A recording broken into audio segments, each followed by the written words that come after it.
On Maruti Suzuki presents ESPNcricinfo T20 Time Out. This is a proper four-pointer. Australia and England. And who would have thought after what happened between Australia and New Zealand that it would be England under pressure going into this game. That's just what's happened. Josh Buttler's side have dropped 2 points. They thought were in the bag against Ireland. They cannot afford to slip up again if they want to keep their World Cup alive. Anil Kumble with me. We'll hear from Andy Flower in just a moment as well.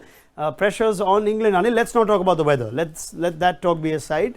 But England's batting, fair to say there's a problem. Even against Afghanistan, they lost 5. We saw it happen against Ireland. There's a Ben Stokes question mark who follows David Malan. Do you feel there's a problem there with that England top order? Yeah, there is. If Butler doesn't score runs, I mean, which he's done, at all, most times, if he doesn't score runs, then there's tremendous pressure on David Malan and Ben Stokes because the run rate seems to just drop. Yeah. And then they have some really good hitters, Moeen Ali, Liam Livingstone, and somehow England,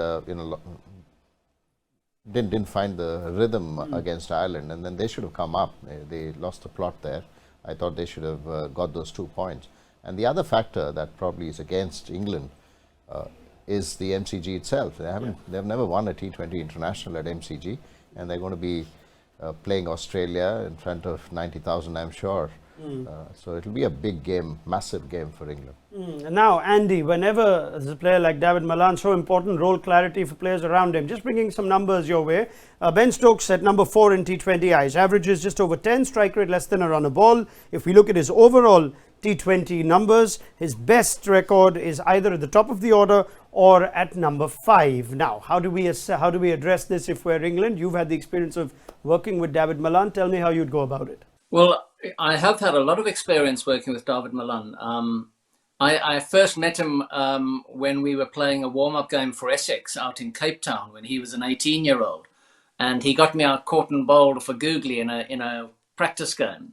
And that was the first time I'd come across this guy. And then I had him in the England Lions, and then most recently had him in the Trent Rockets 100 team. Yeah. So I know Malan really well. He's done some outstanding things with his game just recently in franchise cricket. He's become more attacking early in his innings, which I think he needed to make that change, and he's done it. So I've got no problem with him getting as high in the England order as possible. I think he'd be very successful if he opened the batting, and that left-handed combination up front would be really useful. So. Without being in the dressing room and knowing the nuances which you pick up in a dressing room or the training environment, I would certainly keep giving him the opportunities up front. He's a very good player. He's very experienced, and he's got the power that's needed when you need it. Stokes, on the other hand, you bring up his figures. Stokes is a brilliant multi-format cricketer. Everyone recognises that, and he's done incredible things on the international stage. But his T20 batting record is not that hot. So I think, I don't think that's too harsh to say that.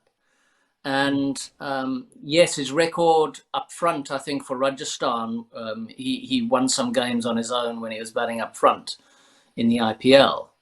But in those pivotal positions at 3 and 4, there's a question mark about whether he's the best England option there. But what England do have is they've got lots of options to be flexible with their batting order. And I think that's where they should be thinking on their feet, making proactive and as good a decisions as possible in the dugout in the moment. Now, I wonder if the answer is just what follows. You know Liam Livingstone better than anyone, Anil. Is he the answer to split up Malan and Stokes? Could that be the way to go in this game? Yes, I think so. I think if a situation arises where Butler gets out cheaply, and if England are in trouble, and then Malan and there's a rebuilding phase, then I'm sure someone like a Livingstone or even a Sam Curran, just to break it up, because you need somebody to just go after the bowling in those middle phases. You can't have two batters just keep collecting, because Harry Brook, again, I know he's played. Has done well for England, especially in Pakistan, but in this World Cup, in the game against Ireland, he was again less than run a ball. you can't have two batters going at less than run a ball. So if there is a situation like that, Malan, we know, is such a good player. He takes his time early on and then literally catapults after about 20 balls. So if that is the kind of a situation, then two left-handers, maybe a push Liam Livingstone there, or even a Chris Oakes, because, I mean, like Andy mentioned, England can bat really deep, so you need one of them to just go there and then play the natural game. And for someone like Liam Livingstone, I don't think any situation he'll just go there and then just bat the way he does. Andy, I guess the only question here is, do England believe that what they've gone into this World Cup with is something they stick with, or is it time to make a change looking at where the tournament is after their loss to Ireland? Moeen Ali is another option, but he's given a role as a finisher. He bats higher up in other leagues around the world. Is there a case to change that up, or would you stick with Malan and Stokes back to back for this one? I think consistency in selection is important, is an important message to give your team in the dressing room. However, in T20 cricket, I think we've all seen the importance of being comfortable with adapting in the moment. And I think Anil's absolutely right. You know, Livingstone is a really good option to use at the right time. What you wouldn't want against Australia at the MCG on that big ground is for two English left-handers to be in and for the Australian captain to very easily say, I'm going to bowl Maxwell.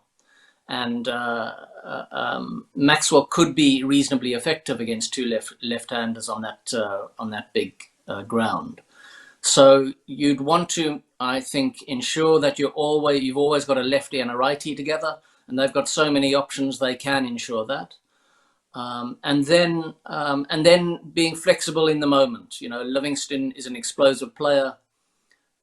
Stokes, you could shove him up and down the order depending on what's necessary. So I think that flexibility and I'm pretty sure the England team buy into that flexible principle.